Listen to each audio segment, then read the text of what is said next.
ഗീതാ ഗോവിന്ദം ഒടുവിൽ ഗോവിന്ദ് അത് ഗീതുവിൻ്റെ അടുത്ത് വെളിപ്പെടുത്തുന്നു. അതെ, നമ്മുടെ ഗീതാ ഗോവിന്ദം പ്രേക്ഷകർ ഒന്നടങ്കം കാത്തിരുന്ന അവരുടെ ഒരു സ്വപ്ന നിമിഷം തന്നെയായിരുന്നു കേട്ടോ ഇന്നത്തെ പ്രൊമോയിൽ. അപ്പോൾ നമ്മുടെ ഗീതുവിന് ഏതാണ്ട് മനസ്സിലായി നമ്മുടെ ഗോവിന്ദിൻ്റെ ഉള്ളിൽ ആ ഒരു ഹൃദയം നിറയെ നമ്മുടെ ഗീതുവിനോടുള്ള ഒരു സ്നേഹമാണെന്ന് നമ്മുടെ ഗീതുവിന് ഏകദേശം കത്തിയിട്ടുണ്ട്. അപ്പോൾ നമ്മുടെ ഗോവിന്ദ് ഇങ്ങനെ ഒരു എന്തോ പറയാനുണ്ടെന്നും പറഞ്ഞ് നമ്മുടെ ഗീതുവിൻ്റെ അടുത്തോട്ട് ചെല്ലുന്നുണ്ട്. പക്ഷെ പറയാനൊരു മടിതാനും. അപ്പോൾ നമ്മുടെ ഗീതു ഇങ്ങനെ ചെന്ന് നമ്മുടെ ഗോവിന്ദിൻ്റെ കൈ ഇങ്ങനെ പിടിക്കുന്നുണ്ട് കേട്ടോ. അപ്പോൾ തന്നെ നമ്മുടെ ഗോവിന്ദ് വല്ലാതെ ആകുന്നൊരു രംഗമൊക്കെ നമുക്ക് പ്രൊമോയിൽ കാണുവാൻ സാധിക്കും.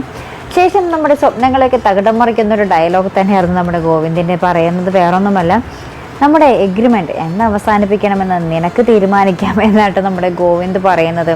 അപ്പോൾ എന്നിട്ട് ഇങ്ങനെയും പറയുന്നുണ്ട്, നമ്മുടെ രാധികാമ്മയുടെയും വരുണിൻ്റെയും കളികൾ നമ്മൾ ഒരുമിച്ച് നിന്ന് പൊളിച്ചടക്കിയിരിക്കും എന്നും പറയുന്നുണ്ട് കേട്ടോ. അത് കഴിഞ്ഞ് നമ്മുടെ എന്താ പറയുക, വിജയലക്ഷ്മിയുടെ അടുത്ത് ഗീതു ചെന്നിട്ട് ഇങ്ങനെ അവരുടെ ആ ഒരു രണ്ടാനമ്മയിൽ നിന്നും അവരുടെ ആ ഒരു എന്താ പറയുക ആ ഒരു വീട്ടിലെ ശത്രുക്കളിൽ നിന്നും തന്നെയും ഗോവിന്ദിനെയൊക്കെ രക്ഷിക്കാനായിട്ട് പ്രാർത്ഥിക്കണം, ഞങ്ങൾ അനുഗ്രഹിക്കണം എന്നൊക്കെ പറഞ്ഞ് നമ്മുടെ വിജയലക്ഷ്മിയുടെ അനുഗ്രഹമൊക്കെ മേടിച്ചിട്ട് പോകുന്നതിനോട് ശേഷം നമ്മുടെ ഗീതു പറയുന്നുണ്ട്, രഞ്ജുവിൻ്റെ മുറി തയ്യാറാക്കി വെച്ചോ, അവൾ നാളെ രാവിലെ ഇങ്ങോട്ടായിരിക്കും വരുന്നത്, ഇതെൻ്റെ ഉറപ്പാണെന്ന് ഇങ്ങനെ പറയുന്നുണ്ട്. അപ്പോൾ നമ്മുടെ വിജയലക്ഷ്മിക്കും സന്തോഷമാകുന്നുണ്ട്. എന്തായാലും നമ്മുടെ ഗോവിന്ദിൻ്റെ ആ ഒരു പ്രണയം ഇപ്പോഴും വിട്ടു പറയാൻ ഗോവിന്ദ് തയ്യാറായിട്ടില്ല കേട്ടോ.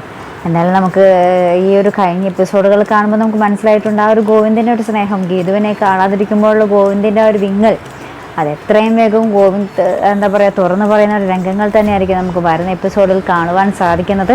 മിക്കവാറും നമ്മുടെ രാധികാമ്മയും വരുണിനെയൊക്കെ അടിച്ചോടിച്ചതിന് ശേഷമായിരിക്കും ഇവരുടെ ആ ഒരു പുതുജീവിതം തുടങ്ങാൻ പോകുന്നത്. അപ്പോൾ ആ ഒരു മനോഹരമായിട്ടുള്ള നിമിഷങ്ങൾക്കായി നമുക്ക് കാത്തിരുന്ന് കാണാം. അപ്പോൾ ഇതുപോലുള്ള പ്രൊമോ റിവ്യൂസിനും എപ്പിസോഡ് റിവ്യൂസിനുമൊക്കെ നിങ്ങൾ മറക്കാതെ ചാനൽ സബ്സ്ക്രൈബ് ചെയ്യുക. അടുത്തൊരു വീഡിയോയുമായി വരുന്നത് വരേക്കും ബൈ.